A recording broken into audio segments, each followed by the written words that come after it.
சுருட்டு வைத்து மிரட்டி அருள்வாக்கு சொல்லும் கருப்பு.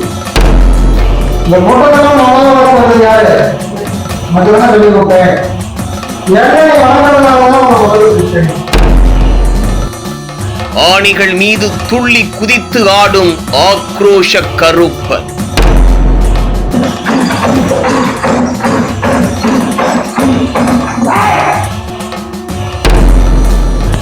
மக்களின் குறைகளுக்கு உடனடி தீர்வு தரும் சங்கிலி கருப்பு.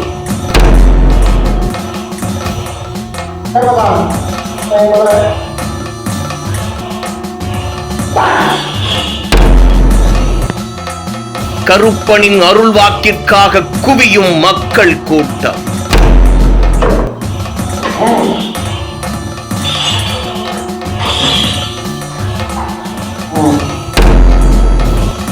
பில்லி சூனியத்திற்கு உடனடி தீர்வு தரும் நிர்வாண காளி.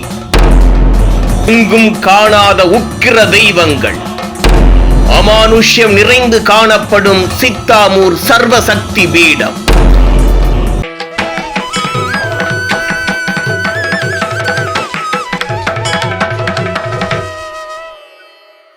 அமாவாசை தினத்தன்று நம் குழுவினரோடு விடை தெரியா பல கேள்விகளுக்கு விடை தேடிச் சென்ற இடம். அப்படி நாங்கள் அறிந்து சென்று பார்த்த இடம்தான் சுடுகாட்டின் அருகில் அமைந்திருந்த கோவில். திருவண்ணாமலை மாவட்டம் செய்யாறு அருகில் உள்ள சித்தாமூர் கிராமத்தில் பல அமானுஷ்ய சடங்குகளை அரங்கேற்றிக் கொண்டிருப்பவர்தான் சுவாமி ஸ்ரீ தினேஷ் அவர்கள். இவரை குறைகளோடு தேடி வரும் பக்தர்களுக்கு காளி மற்றும் கருப்பசாமியை தன்னுள் இறக்கி அருள்வாக்கு கூறுகிறார். கோவிலின் உள்ளே நுழைந்ததும் எங்கள் குழுவினருக்கு காத்திருந்தது அதிர்ச்சி மட்டும்தான். ஆம், கோவில் பார்ப்பவரை பயமுறுத்தும் உக்கிர தெய்வங்களின் சிலைகளால் தான் நிறைந்து காணப்பட்டது. வேதாள கணபதி, குரளி, விஷ்ணுமாயா, பிரத்யங்கரா தேவி, உக்கிர காளி, அசுர வராகி, சுடலை மாடன், மயான காட்டேரி, பெரியாயி அம்மன் என எங்கும் காணாத அளவிற்கு உக்கிர தெய்வங்கள் நிறைந்த ஒரு அமானுஷ்ய கோவில். இதில் ஹோமம் வளர்ப்பதற்கு கூட வேதாளத்தின் சிற்பம்தான் இருந்தது. ஆம், காளியை கருவறை தெய்வமாகவும் கருப்பண்ணசாமியை அருள்வாக்கு தெய்வமாகவும் வழிபடும் ஒரு வினோதம் நிறைந்த கோவில். கருப்பசாமி பொறுத்த வரைக்கும் இன்னைக்கு முழுக்க கூட இப்படி சொல்லுவார். நிறுத்தி நிதானமாக சொல்லுவார். ரெண்டில் ஒரு வாக்கு சொல்கிறாங்கன்னா அவங்க நிறுத்தி எதுக்கு வந்திருக்காங்க, என்ன விஷயம், அவங்களுக்கு என்ன தேவைன்ற வரைக்கும் நிறுத்தி நிதானமாக சொல்லுவோம். அப்படியாப்பட்ட தெய்வத்தை நம்ம வாரத்தில் ஒரு நாளாவது அந்த வீட்டில் வணங்கலாம். நம்ம ஆலயத்தில் பொறுத்த வரைக்கும் ஒரு கனி கொடுத்து ஒரு விபூதி கொடுத்து இந்த வாக்கு நடக்கும்னு சொல்லிட்டாருன்னா அது எந்த பக்கம் போனாலும் என்ன தடையாக இருந்தாலும் நடந்தே தீரும். கருப்புசாமியை பொறுத்த வரைக்கும் கருப்புசாமிக்கு மாந்திரிகத்துக்கும் தூரம். மாந்திரிகை நான் எதுக்கு பார்ப்பேன்னா இந்த அருள் வாக்கு கேட்க வராங்க பாருங்க, அவங்களுக்கு நான் மாந்திரிகம் பார்க்க மாட்டேன். இந்த கணவன் மனைவி பிரிஞ்சு போயிருக்கிறது வஷீகரணம் பண்ணணும், தகாத உறவை பிரிக்கணும், அந்த மாதிரி மை சம்மந்தப்பட்ட வேலைகளுக்காக இருப்பாங்க. உங்களுக்கு யாருக்குமே இதெல்லாம் மாந்திரிகம் அதிகபட்சம் வராது.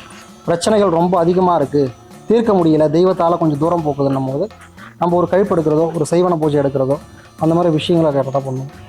இந்த கனி இருக்குது பார்த்தீங்களா, கனியை மனசார இப்படி வச்சுக்கணும். எல்லாரும் கண்ணை மூடி தெய்வத்துக்கிட்ட இந்த கோரிக்கை இருக்குது, நான் இதுக்காக வந்திருக்கிறேன், இந்த கோரிக்கை எனக்கு நிவர்த்தி ஆகணும், இந்த பிரச்சனை எனக்கு தீரணும் சொல்லிட்டு கருப்பசாமியும் காளியும் மனசார வேண்டி. கருப்பனை காண மற்ற மாநிலங்களில் இருந்து பூஜை பொருட்களோடு வந்த பக்தர்களிடம் வாங்கி வந்த எலுமிச்சை பழத்தை கையில் வைத்து தங்களின் குறைகளை தீர்த்து வைக்குமாறு வேண்டிக் கொண்டு அவரிடமே கொடுக்கச் சொன்னார். எங்களிடம் சாதுவாக சாதாரண துறையில் பேசிக் கொண்டிருந்த தினேஷ் ஒரு சுருட்டை பற்ற வைத்தவுடன் கருப்பசாமியாக அசாதாரண அவதாரம் எடுக்க தொடங்கினார். கருப்பனுக்கே உரித்தான அங்கிகளை அணிந்து கொண்டு மக்களின் முன்பாக தோன்றி அருள்வாக்கு சொல்ல ஆரம்பித்தார். கருப்பசாமி அவதாரம் தரித்த தினேஷ் சுவாமிகளும் ஆணி இருக்கையின் மீது அமர்ந்து அந்த கனிகளை கையில் வைத்துக் கொண்டு கனிகளுக்கான உரித்தானவர்களை குறைகளை கூறி அழைத்து சரியான தீர்வு வழங்கி பார்ப்பவரை பிரமிப்படையச் செய்தார்.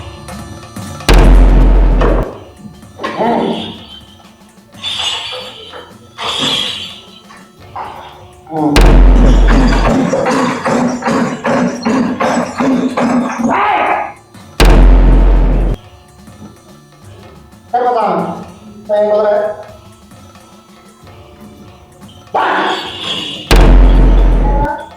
கர்மசாமி உன் மனைவி கூட ஆரம்பிப்பாங்க குடும்பத்திலேயும் ஒரு சில தகவல்கள் ஏற்பட்டு மனசார்ந்த ஆரம்பிச்சு சந்தேக புத்திங்கிறது வந்து புரியுதா சந்தேக புத்திங்கிறது வந்து அந்த புத்தியால் ஏது செய்து வாய் தகராறு சொந்த தகராறு என்ற வாய் கூட இருக்கிறவங்களால ஒரு சதி திட்டங்கள் கருமசாமி போன்றது அந்த குடும்பம் நடுத்தரவுல இருக்கிற மாதிரி யாரும் கை கொடுத்து தூக்கல கருமசாமி கை கொடுத்து சத்து கொடுக்கணும் அவங்க கேட்கிறேன் சரியாப்பா இந்த கனி கொடுத்ததுல இருந்து 60 நாளுக்குள்ள கருமசாமி அவனை எண்ணத்தை மாற்றி புத்தியை மாற்றி நீ குதிரையில கட்டி கருமசாமி இடத்துக்குள்ள வந்து ஊற்றி விட்டுறேன் இது சாத்தியம் இல்லாததுதான் கருமசாமி அதை நான் சாத்தியம் பண்ணி கொடுத்துறேன் சாத்தியம் பண்ணி கொடுத்து கருமசாமி அந்த மொத்தமே குடும்பத்தோட எண்ணத்தோட கவனமா வாய்ச்சி கொடுத்தா போதும்ப்பா கருமசாமி இன்னைக்கு மறக்க மாட்டேங்க கண்டிப்பா மறக்க மாட்டேன் எங்க குலதெய்வமே நீங்க தான் சாமி அப்பா குலதெய்வம் கருப்பசாமி தான் முதல் வாக்கு வந்தது யாரு இந்த கூட்டத்தெல்லாம் முதல் வாக்கு வந்தது யாரு உனக்கு தானே சொல்லி கொடுத்தேன் எண்ணெய் வணங்குறதுனாலதான் உங்களை முதல்ல கூப்பிட்டேன் அடுத்த வாக்கு உடல் உபாத 2வது மனையில இருக்கக்கூடிய சதியை உடைச்சு தரேன் தொழில்ன்றது வைத்திக்காக குடும்பத்தில் நிம்மதியும் தெரியாது நரகம்ன்றத வாழ்க்கை அனுபவிச்சு கருப்பசாமி ஏன் எனக்கு என்ன தண்டனை புரியுதா ஏன் எனக்கு இந்த தண்டனை அந்த தண்டனையிலிருந்து எனக்கு விடுபட்டு கொடுத்து கருப்பசாமி என்னை நிம்மதியாக இடத்துல எடுத்து வாழ வச்சு கொடுக்கணும் வருமானத்தை எடுத்து கட்டு தடுமாறி போட்டு எந்த தெய்வத்தையும் எடுத்து வாழ முடியல எது எடுத்தாலும் சதி வேலைகள் நடக்குது போட்டு இருக்கிறவங்களே நம்பி இருக்கிறவங்க புரியுதா எந்த படி ஏறினாலும் அந்த படியிலிருந்து பிடிக்காம பிடிச்சி இழுத்து புரியுதா அந்த சேவைகளிலிருந்து எல்லாம் தடைகள் போயிட்டு தடையை உடைச்சு கொடுக்கணும் தெரியுது புரியுதா தடையை உடைச்சு கொடுக்கறதுக்கு செய்த வேலை அந்த மாம்பழ சூழ்ச்சி இந்த இன்னொரு நிம்மதியிலிருந்து குறைஞ்சு போச்சு மேற்பாடு பண்ணி போச்சு அதை தடைப்படும் ஆனால் கருப்பசாமி தடையை உடைச்சு கொடுக்குறேன் தடையை உடைச்சு கொடுத்து இந்த மாங்கல்யங்களோட ஏற வச்சு கொடுக்குறேன் கருப்பசாமி நன்றி கிடக்கு கண்டிப்பா சொல்றோம்மா கண்டிப்பா சொல்றீங்க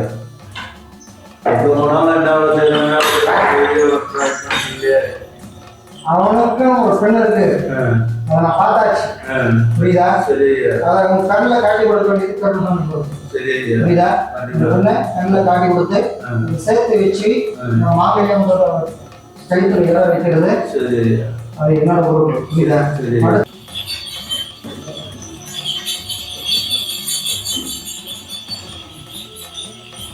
கருப்பசாமி உயிர் சேதாரத்துல இருந்து தப்பிச்சு வந்தது உயிர் சேதத்துல இருந்து தப்பிச்சு வந்தது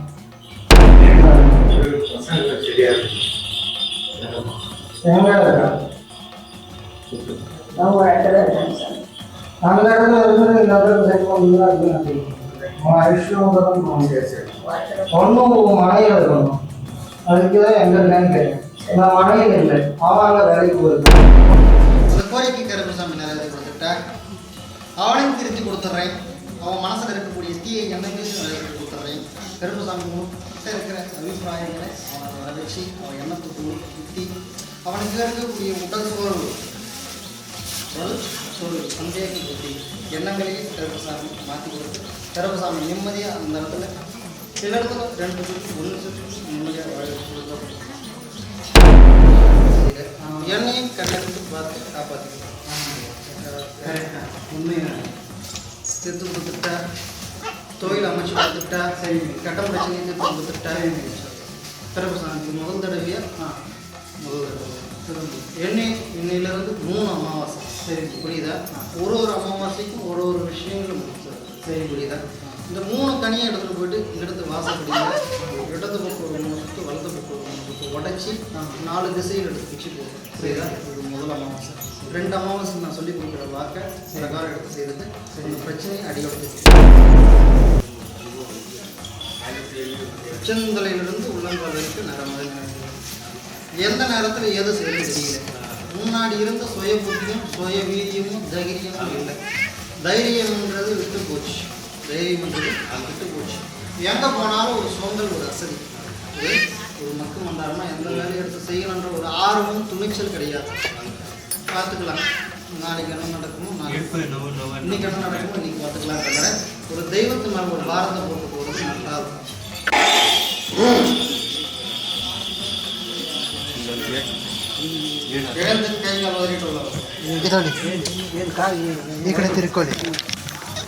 உடல் பிரச்சனையை மாற்றி கொடுத்துட்றேன், மன தைரியத்தையும் கொடுத்துட்றேன், செய்ய வேண்டிய தொழிலையும் முன்னேற்றத்தை கொடுத்துட்றேன், வருமானத்தையும் எழுதி கொடுத்து தைரியத்தையும் மன தைரியத்தையும் நீ சொல்கிற காரியத்தை ஜெயமாக்குற முறை கொடுக்குறேன். உன்னோட உழைப்பு கொஞ்சம் வச்சுட்டு புரியுதா? கருப்பசாமி மனப்பின்னாடி இருந்து காரியத்தை முடிச்சுட்டு பின்னர் மக்களின் கூட்டம் மெல்ல மெல்ல அருள் வாக்கை பெற்றுக்கொண்டு திரும்ப மக்கள் அலை கொஞ்சம் கொஞ்சமாக குறையத் தொடங்க தினேஷ் சுவாமியின் மேலே இறங்கிய கருப்பனும் மலையேறி சென்றுவிட அடுத்த கட்ட பூஜைக்கு தயாரானார் தினேஷ் சுவாமிகள். சகஜ நிலைக்கு திரும்பிய தினேஷ் சுவாமியிடம் இந்த கோவில் பற்றியும் அங்கு வைக்கப்பட்டிருக்கும் சிற்பங்கள் பற்றியும் கேட்கத் தொடங்கினோம். சர்வசக்தி அருள்வாக்கு படத்தில் இப்போ வந்திருக்கிற அனைத்து நண்பர்களுக்கும் அன்பார்ந்த வணக்கம். இப்போ இருக்கக்கூடிய நிகழ்வு பார்த்திங்கன்னா, இங்கே இருக்கக்கூடிய தெய்வங்களை பற்றி நம்ம இப்போ தெரிஞ்சுக்க போகிறோம். இங்கே இருக்கக்கூடிய மூலாதார தெய்வம்னு பார்க்கும்போது காளின்றது தான் இங்கே பிரதான தெய்வம். காளின்றது பிரதான தெய்வமாகவும் அருள்வாக்கு சம்மந்தப்பட்ட தேவதைன்னு பார்க்கும்போது கருப்பண்ண சுவாமியை வச்சு நம்ம அருள்வாக்கு சொல்கிறது தான் இந்த இடத்துல அமாவாசை விசேஷம். அதாவது காளின்றது பார்த்திங்கன்னா இந்த மாந்திரிக சம்மந்தப்பட்ட வினைகளை தீர்க்கிறதுக்கும் முதல் நம்ம இஷ்டப்பட்ட தேவதையும் சரி, நம்ம வணங்கக்கூடிய தேவதையும் சரி காளி தான். வாக்குக்கு மட்டும் பார்த்திங்கன்னா காளி வாக்கு சொல்லாமல் கருப்பசாமியை அருள் வாக்கு சொல்கிறது தான் இந்த இடத்துல விசேஷமும் கூட. ரெண்டாவது இங்கே பார்த்திங்கன்னா இந்த வசீகரணத்துக்காக இந்த மோகினி சம்மந்தப்பட்ட தேவதைகள் இங்கே உண்டு. ரெண்டாவது எங்கேயுமே இல்லாத தேவதைகள் பார்க்கும்போது இங்கே வேதாள கணபதி, குரளி, விஷ்ணுமாயானக்கூடிய குட்டிச்சாத்தான், ரெண்டாவது அசுர வராகி, உதரகாளி, ரெண்டாவது பிரத்யங்கரான்னு சொல்லக்கூடிய அதர்வன பத்ரகாளிங்கிற தேவதைகள் பிரதானமாக இங்கே இருக்குது. அது இல்லாமல் பார்த்திங்கன்னா இந்த பெரியாயின்னு சொல்லக்கூடிய அங்காள பரமேஸ்வரி தேவதை, அது இல்லாமல் மயான காட்டேரி, ரெண்டாவது பார்த்திங்கன்னா சுடலமாட என்ற மாதிரி தேவதைகள்லாம் இங்கே இருக்கக்கூடிய தேவதைகள் எல்லாமே உக்ரமான தேவதைகள் தான் அமைஞ்சிருக்கும். இந்த உக்ரமான தேவதைக்கு வரக்கூடிய பக்தர்கள் யார் யார் வரலாம்னா இந்த செய்வன சம்மந்தப்பட்ட பாதிப்பில் இருக்கக்கூடியவங்க, இந்த வசீகரண கணவன் மனைவி பிரிஞ்சு போயிருக்கிறாங்க, இந்த கை கால் வரல, இந்த மனநிலை பாதிக்கப்பட்டு போனவங்க, இந்த மாதிரி நிலத்தகராறு, சொத்து தகராறு அப்படி இருக்கக்கூடிய பக்தர்களுக்கு இது இந்த இடத்துல இருந்து நம்ம தீர்வு கொடுக்கறது பார்த்திங்கன்னா மாந்திரிக மூலியமாகவும் தீர்வு கொடுத்துட்ருக்கோம். ரெண்டாவது பார்த்திங்கன்னா அருள்வாக்கு மூலியமாகவும் தீர்வு கொடுத்துட்ருக்கோம். கணபதி என்றாலே அனைவரின் மனதில் வருவது தும்பிக்கையோடு சாந்தமாக காட்சி தரும் கணபதி. ஆனால் இங்கு மட்டும் என பேச்சை தொடங்கிய தினேஷ் சுவாமி படத்தில் மட்டுமே கேள்விப்பட்டிருந்த குரளியை பற்றியும் குட்டிச்சாத்தான்களின் அதிபதியான விஷ்ணுமாய பற்றியும் இதர உக்கிர தெய்வங்கள் பற்றியும் தனது விளக்கத்தை சொல்ல ஆரம்பித்தார். இதில் இருக்கக்கூடிய வேதாள கணபதியும் பார்க்கும்போது எல்லா இடத்துலையும் பார்த்தீங்கன்னா கணபதியின் நான் தெய்வத்தை தான் நம்ம பார்த்துருக்கோம். இங்கே இருக்கக்கூடிய தெய்வம் பார்த்திங்கன்னா பெண் விநாயகர், அதாவது ஆணையும் பெண்ணையும் கலந்தாப்பில் இருக்கக்கூடிய இந்த பெண் விநாயகர், அதாவது கருவில் இருந்து வரக்கூடியது. இது வசீகர்களுக்கு ஆதி மாந்திரிகவாதிகள் சொல்லக்கூடிய முதல்ல இருந்த மாந்திரிகவாதிகளும் சரி, சித்தர்களும் சரி, இது பிரதானமாக இந்த வேதாள கணபதியை வணங்கணும் அதிகமாக உண்டு. இது அதர்வன வேதத்தில் வரக்கூடிய இது ஒரு விநாயகர்னு சொல்லணும்லாம், இது வேதாள கணபதினு சொல்லக்கூடியது பார்த்திங்கன்னா இந்த ஜால வித்தைகள் செய்ய, குறி சொல்ல, நம்ம நினைச்ச வேலைகளை நம்ம எழுதி பண்ணுறதுக்கு, ஒரு வித்தைகள் செய்கிறதுக்கும் ஒரு ஏவல் புரியறதுக்கும் இந்த தேவதையை வச்சு நம்ம பயன்படுத்தலாம். விஷ்ணுமாயான்னு சொல்லக்கூடியது எல்லாருக்கும் தெரிஞ்சது தான். விஷ்ணுமாயான்றது ஒரு குட்டிச்சாத்தான்னு சொல்லக்கூடிய ஒரு தேவதை. குட்டிச்சாத்தானுக்கெல்லாம் தலைமை அதிபதினு சொல்லக்கூடிய 390 குட்டிச்சாத்தான்மார்களுக்கும் தலைவர்னு சொல்லக்கூடிய இந்த விஷ்ணுமாயா, இந்த விஷ்ணுமாயா தேவதையை வச்சு பார்க்கும்போது நம்ம நினைச்ச காரியத்தை நினைச்சபடியே செய்யக்கூடிய இந்த கலியுகத்தில் கண்கண்ட தெய்வம் சொல்லக்கூடியது விஷ்ணுமாயா. தெய்வங்கள்ன்றது இப்போ நம்மளுக்கு உடனே நம்மளுக்கு தீர்வு கொடுக்காது. இந்த மாதிரி தேவதைகளை வச்சு நம்ம தீர்வு கொடுக்கும்போது நம்ம நினைச்சபடி இந்த 3 நாளில் நடக்கணும், 7 நாளில் நடக்கணும், 11 நாளில் நடக்கணும் போது இந்த மாதிரி தேவதைகள் வச்சு பூஜை புனஸ்காரங்கள் மாந்திரிக வேலைகள் செய்யும் போது உடனே வேலை செய்யும். பிரத்யங்கரா தேவின்றது பார்த்தீங்கன்னா இந்த இடத்துல பார்த்தீங்கன்னா பிரதான தெய்வமாக இருக்குது அதர்வன பத்ரகாளி. அதர்வன வேதத்தில் வரக்கூடிய ஒரு தேவதை. எந்த மாந்திரிக பிரச்சனையாக இருந்தாலும் சரி, எப்பேற்பட்ட நாள் பிரச்சனைகளாக இருந்தாலும் சரி, அடியோட தீர்த்து கொடுக்கக்கூடிய தேவதையாக நம்ம அதர்வன பத்ரகாளி. இந்த பேய் பிடிச்சவங்க, பித்து பிடிச்சவங்க, இந்த கோளாறாக இருக்கிறவங்க, குடும்பத்தில் இருக்கக்கூடிய சண்டை சச்சரவுகள், இந்த மாதிரி மாந்திரிக அடியோட வேரோட இருக்கிறதுக்கு இந்த பிரத்யங்கர தேவதையை வணங்குறது ரொம்பவும் சிறப்பு. அது நம்ம ஆலயம். அசுரவராகின்னு சொல்லக்கூடியது இந்த எதிரிகளை தும்சம் பண்ணுறதுக்காக, இந்த எதிரிகளையும் சரி, கெட்ட சக்திகளையும் சரி, தீய சக்திகள், இந்த ஆத்மாக்கள், ரெண்டாவது நம்மளை இப்போ விரோதமாக நினைக்கிறாங்க, இவங்க நம்மளை அழிக்கணும்னு நினைக்கிறாங்கன்னும் போது இந்த அசுரவராகின்றது உடனே தண்டனை கொடுப்பா. இந்த இடத்துல நம்ம பூஜை புனஸ்காரங்கள் பண்ணி வணங்கும் போதும் சரி, நீங்கள் பிரார்த்தனை பண்ணும் போதும் சரி, அந்த தேவதைகிட்ட நீங்கள் வணங்கும் போது உடனுக்குடைய அந்த வேலையை தீர்த்து கொடுக்கக்கூடிய தேவதை தான் நம்ம அசுரவராகின்னு சொல்லக்கூடிய அந்த தேவதை. உதரகாலின்னு சொல்லக்கூடிய தேவதை பார்த்திங்கன்னா இந்த மயானத்தில் குடியிருக்கக்கூடிய தேவதை. அதாவது ரொம்பவும் ஆக்ரோஷமாக அதாவது நம்ம கேட்ட உடனே கேட்டதுக்கு கோபக்காரன் ஆத்திரக்காரனுக்கு புத்தி மட்டும் சொல்லக்கூடிய வகையில் தான் இந்த தேவதைக்கு பார்த்திங்கன்னா ரொம்ப கோபம் இருக்கிற இடத்துல தான் குணம் இருக்குன்னு சொல்ல மாதிரி நம்ம எந்த ஒரு காரியம் கேட்டாலும் சரி அந்த இடத்துல நம்ம கண்ணீர் விட்டு அந்த இடத்துல மல்க அந்த இடத்துல அந்த தெய்வத்துக்கிட்ட நம்ம கேட்டோன்னா நினச்சபடி கொடுக்கக்கூடிய தெய்வம் பார்த்திங்கன்னா இந்த உதரகாளி என்ற தேவதை. காட்டேரி என்ற கூடது பார்த்தீங்கன்னா இந்த மாந்திரிகத்தில் காட்டேரி ஏவி விட்டோம்னா முன்ன வச்ச காலை பின்னாடி வைக்காதுன்னு சொல்லுவாங்க. எந்த காட்டேரியை வச்சு இப்போ ஒரு ஏவல் புரிஞ்சிட்டோம்னா அந்த ஏவலை நிவர்த்தியே பண்ண முடியாது. இந்த காட்டேரி நம்ம உபாசனை எடுத்து இந்த மயானத்தில் இருந்து நம்ம பிரயோகம் பண்ணி நம்ம அழிச்சிட்டு வந்திருக்கிறதுனால எந்த கோவில்லையுமே காட்டேரின்ற தேவதை எங்கேயுமே இருக்காது. நம்ம கோவிலில் பார்த்திங்கன்னா காட்டேரின்றது முன்ன என்ட்ரன்ஸ்லேயே வச்சுருப்போம். ஏன்னா அந்த பிரச்சனைகள் எதுவாக இருந்தாலும் சரி அடியோட மாந்திரிக பிரச்சனைங்க தீர்க்க முடியும் அப்படின்றதுக்காக தான் இந்த காட்டேரின்றது. காட்டேரியை வச்சுட்டு எல்லாரும் தீய வேலைகள் தான் பார்க்க முடியும். இந்த இடத்துல பார்த்திங்கன்னா இந்த காட்டேரி சம்மந்தப்பட்ட பிரச்சனை இந்த குழந்தைய சிசுவை கொள்ளுன்னு சொல்லுவாங்க. குழந்தை ஒரு 3 மாத கரு 4 மாத குறவுலாம் இந்த காட்டேரி என்ற தேவதையை வச்சு ஏவி விட்டு அந்த சிசுன்றதை நம்ம எடுத்துடலாம். அப்படி இருக்கக்கூடிய பிரச்சனைகள் உள்ளவங்க இந்த எதிரி தொந்தரவு இந்த மாந்திரிக தொந்தரவுக்குலாம் அடியோட வேரோட இருக்கிறது தான் அந்த மயான காட்டேரி தேவதை. மாடசாமின்றது ஒரு ஏவல் தேவதை, அதாவது எதிரிக்கு உடனே தண்டனை கொடுக்கக்கூடிய வகையில் அது ஃபுல்லாக பார்த்திங்கன்னா அந்த மாமிசம் தான். மாமிசம் முழுக்க மயானத்தில் ஒரு அதிபதியான ஒரு தேவதை. எப்படி காளி அந்த மயானத்துக்கு அதிபதினு சொல்கிறோமோ அதுமாதிரி ஆண் தேவதையும் பார்க்கும்போது இந்த சுடல மாடம் தேவதை இந்த வண்ணார மாடம் தேவதைன்னு சொல்லக்கூடிய இந்த மாட சுவாமிகள் அதிகமாக வருவாங்க. இந்த திருநெல்வேலி சைடெல்லாம் அதிகமாக வச்சு வழிபாட்டு இருப்பாங்க. எங்கேயுமே இந்த இடத்துல அந்தளவுக்கு மாட தேவதைகள்லாம் வச்சு வழிபாடு பண்ணது கிடையாது. எதுக்குன்னா மாட தேவதை ரொம்ப அபாயகரமான தேவதை. நம்ம அந்த மந்திரம் பிரயோகம் பண்ணும்போதும் சரி செய்யும் போதும் சரி ரொம்ப எச்சரிக்கையாக செய்யக்கூடிய தேவை. அது உடனே நம்மளையே திருப்பி அடிக்கக்கூடிய சொல்லுமா அதை வச்சிருக்கும் போது நம்ம சரியாக பயன்படுத்திக்கணும். அது நம்ம காவல் தேவதையை அந்த இடத்துல நம்ம பயன்படுத்தி இந்த இடத்துல எந்த கட்டுகளும் ஓடவே கூடாது, வரவங்களுக்கு எல்லா கோரிக்கை நிறைவேற்றணும்னு சொல்லிட்டு இந்த காவல் தேவதையை நம்ம நிப்பாட்டி கொடுக்கணும். பெரியாயின்னு சொல்லக்கூடிய இந்த பித்து பிடிச்சவங்க இந்த பேதனம் பிடிச்சவங்க அதாவது மனநிலை பாதிக்கப்பட்டவங்க பேய் பிடிச்சவங்க சொல்லுவாங்க. இந்த மாதிரி பாதிக்கப்பட்டிருக்கிறவங்க இந்த செய்வன கோளாறு இந்த கந்திஷ்டி ஓம்பல் அப்படி இருக்கக்கூடிய பட்சத்தில் இந்த பெரியாயை நம்ம வணங்கிட்டு அந்த பெரியாய் 21 சுத்து 9 சுத்துன்னு நம்ம வேண்டிட்டு அந்த இடத்துல கோரிக்கை வைக்கும் போது அந்த பெரியாயின்னு கூடியதை இந்த பேய்களுக்கு அதிகாரின்னு தான் பெரியாயின்னு சொல்லிட்டு பேர். அந்த கோளாறு இருக்கிறவங்க அந்த பெரியாயை வணங்குறது ரொம்ப சிறப்பு. வேதாளம் சொல்லக்கூடிய தேவதை அதாவது ஆண் பெண் விஷயம் தகாத உறவை பிரிக்கிறது, எதிரி அடிக்கணும், இவங்களால எனக்கு ஒரு பிரச்சனை கொடுத்துட்டே இருக்கிறாங்க, நான் எத்தனை வாட்டி செய்வேனை நான் எடுத்துகிட்டு வந்தாலும் திருப்பி எனக்கு தொந்தரவு கொடுத்துட்டு இருக்கிறாங்கன்னும் போது இந்த ஏவாள் தேவதையை வச்சு இந்த வேதாள தேவதையை வச்சு நம்ம நினைக்கிற காரியத்தை சாதிக்கக்கூடிய விஷயம்.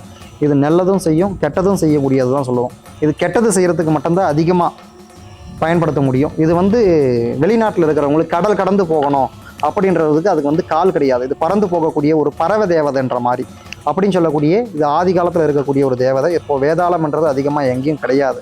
மாந்திரிக சாஸ்திரங்களை நிறைய நல்லா தெரிஞ்சுக்கிட்ட வேண்டும் தான் இந்த வேதாள பிரயோகம் பண்ணுறது பண்ணுவாங்க. இந்த கடல் தாண்டி அனுப்புறதுக்காக இந்த மாதிரி ஏவல் தேவதைகளை வச்சு நம்ம பயன்படுத்தலாம்.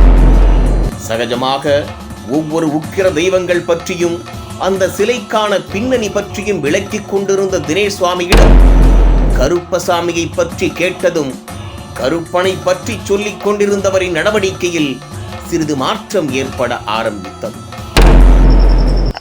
நிறைய ஆலயத்தில் பார்க்கும்போது வாக்கு கேட்க போயிருப்பாங்க.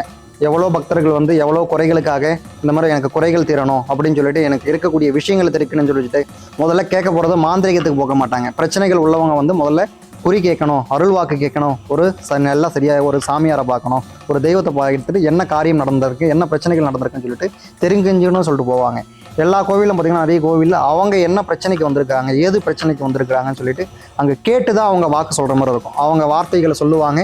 இவங்க இதுக்கான பிரச்சனைகள் இது தீர்த்துக்கலாம்னு சொல்லிட்டு அந்த இடத்துல ஒரு பரிகார பூஜைகள் மட்டும் சொல்லுவோம். இந்த இடத்துல பார்க்கும்போது முதல்ல வந்த பிறகு ஒரு எலுமிச்சை கனி கொடுப்போம். அந்த எலுமிச்சை கனி பார்த்தீங்கன்னா நீங்கள் என்ன காரியத்துக்கு வந்திருக்கிறீங்களோ அதை நீங்கள் மனசார வேண்டிக்கணும். என்ன காரியத்துக்கு வந்திருக்கீங்க மனசார வேண்டின பிறகு இந்த இடத்துல எப்பயுமே டோக்கன் சிஸ்டம்ன்றது எப்பயுமே கிடையாது. 100 குறி வந்தாலும் சரி 500 குறி வந்தாலும் சரி இந்த அருள் வாக்கு சொல்கிறது பார்த்திங்கன்னா அவங்க வேண்டிட்டு வச்ச கனியே அந்த கனி எடுத்து தெய்வமாக பார்த்து அவங்களுக்கு என்ன பிரச்சனை எதுக்காக வந்திருக்கிறாங்க என்ன விஷயத்துக்காக வந்திருக்கிறாங்க அவங்களுக்கு என்ன தீர்வு கொடுக்கணும் பார்த்தீங்கன்னா அது சங்கிலி கருப்பண்ண சுவாமின்னு சொல்லக்கூடிய அந்த கருப்பசாமியை தான் வாக்கு கொடுக்குறது.